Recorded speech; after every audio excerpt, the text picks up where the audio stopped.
আসসালামু আলাইকুম এভরিওয়ান, কেমন আছেন সবাই? আশা করি সবাই ভালো আছেন।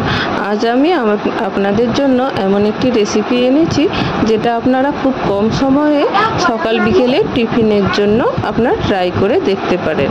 তার জন্য প্রথমে দুধকে ছেঁকে নিয়েছি।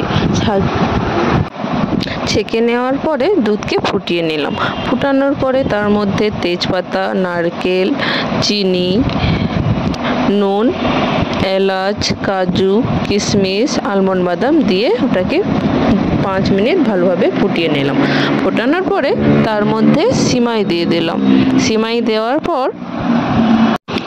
দেওয়ার পরে ওটাকে 5 মিনিট ঢাকা দিয়ে রাখলাম। ঢাকা দেওয়ার পরে দেখুন আমার রেসিপিটা বেশ সুন্দর লাগছে না দেখতে? কেমন লাগছে কমেন্ট করে জানাবেন। আপনারাও বাড়িতে ট্রাই করবেন। ভালো লাগলে ভিডিওটি সাবস্ক্রাইব করবেন, লাইক করবেন, কমেন্ট করবেন। ধন্যবাদ বন্ধুরা।